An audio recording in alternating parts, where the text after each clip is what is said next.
বন্ধুরা, আমি সুমি। আপনারা দেখছেন সুমির রান্নাঘর। আজ এমনই একটি টিফিন রেসিপি নিয়ে চলে এলাম। আপনারা সকালের টিফিনেও খেতে পারেন বা সন্ধ্যার টিফিনেও কিন্তু বানিয়ে নিতে পারেন। এটি বানাতে কোনো রকম আটা, ময়দা বা সুজির প্রয়োজন নেই। চলুন তাহলে রেসিপিটি দেখে নেওয়া যাক। তার আগে আমার ভিডিওটি যদি ভালো লেগে থাকে চ্যানেলটিকে সাবস্ক্রাইব করতে ভুলবেন না। চলুন তাহলে রেসিপিটি শুরু করা যাক। কচুরিটি বানানোর জন্য প্রথমে একটি বাউল নিয়ে নিয়েছি। এখন নিয়ে নেব 2 কাপ চিড়ে।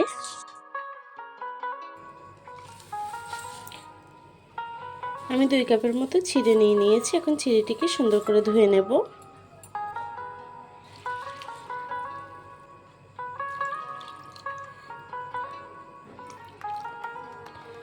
চিড়েটিকে খুব সুন্দর করে ধুয়ে নেব।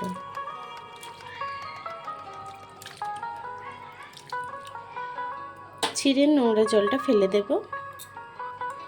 চিড়েটিকে সুন্দর করে ধুয়ে নিয়েছি। এখন ঢেকে কিছুক্ষণ রেখে দেব।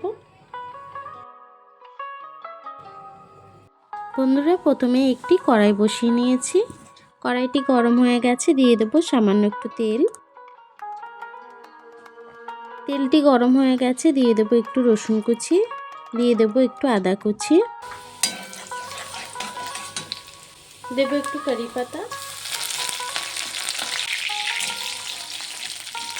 দিয়ে দেব পেঁয়াজ কুচি।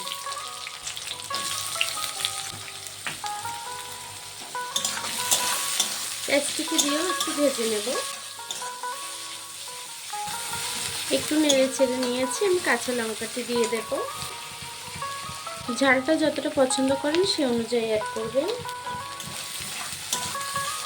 পেঁয়াজটি কিন্তু একটু নরম হয়ে এসছে। এখন আমি দিয়ে দেব কিছুটা পনির। পনিরটিকে আমি ছোট ছোট করে কেটে নিয়েছি। এখন দিয়ে দেব।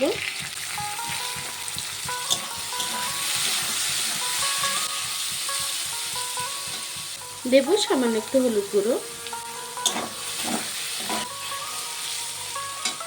দেব একটু নুন, দিয়ে দেব একটু সিদ্ধ করে রাখা আলু। আমি ম্যাশ করে নিয়েছি। আলুটিকে দিয়ে দেব। আলুটিকে দিয়েও সুন্দর করে আমি একটু মিশিয়ে নেব। আলুটি কিন্তু প্রায় রান্না হয়ে এসছে। এখন আমি একটু গুঁড়ো মশলা দিয়ে দেবো উপর থেকে। দিয়ে দেবো ধনে, জিরে, গোলমরিচ সব কিছু একসঙ্গে ভেজে গুঁড়ো করে নিয়েছি, সেই মশলাটিকে দিয়ে দিলাম। দেবো একটু ধনে পাতা কুচি।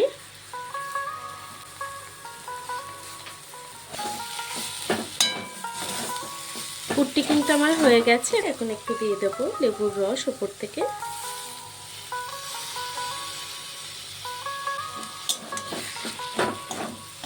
দিয়ে গ্যাসটিকে বন্ধ করে দেব।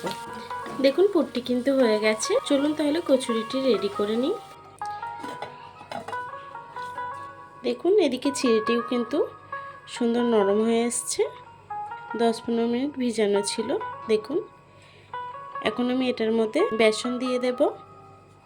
দেব 3-4 চামচ বেসন।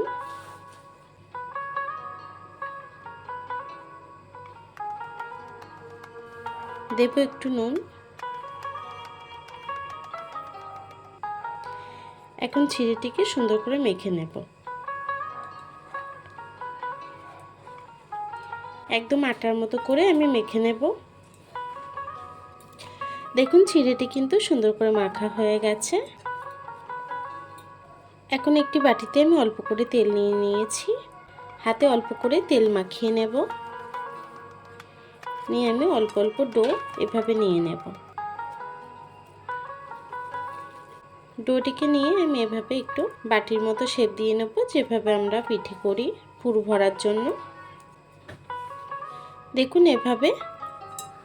এখন যে আলুর পুরটি বানিয়েছি সেটিকে দিয়ে দেব।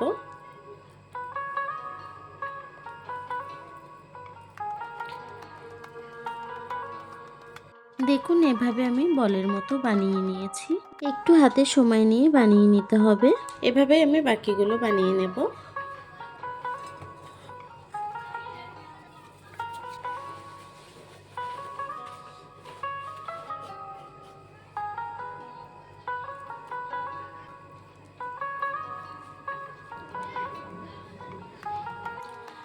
দেখুন বন্ধুরা, আমার কচুরিগুলো কিন্তু হয়ে গেছে। চলুন তাহলে রান্নার দিকে চলে যাই।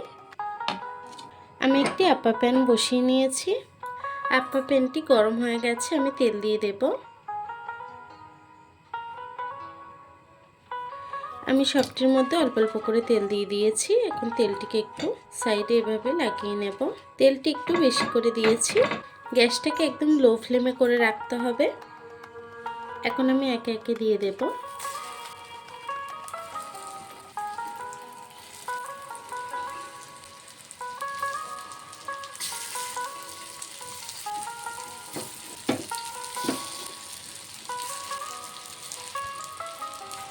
লো ফ্লেমে রেখে আমি এপাশ ওপাশ করে একটু ভেজে নেব। আমি হালকা হাতে একটু নেড়ে ছেড়ে দেব। মাঝে মাঝে আমি একটু এভাবে ঘুরিয়ে দেব। আমি সাইজটা একটু বড় বড় করেছি, আপনারা চাইলে ছোট সাইজেরও করতে পারেন। একটি কচুরি কিন্তু হয়ে গেছে। এটা যেহেতু ছোট করে দিয়েছি তার জন্য তাড়াতাড়ি হয়ে গেছে। দেখুন কত সুন্দর কালার এসছে। এটিকে আমি নামিয়ে নিলাম। দেখুন এই একটি হয়ে গেছে ভাজা, এটিকে নামিয়ে নেব। এভাবেই ভেজে আমি নামিয়ে নেব।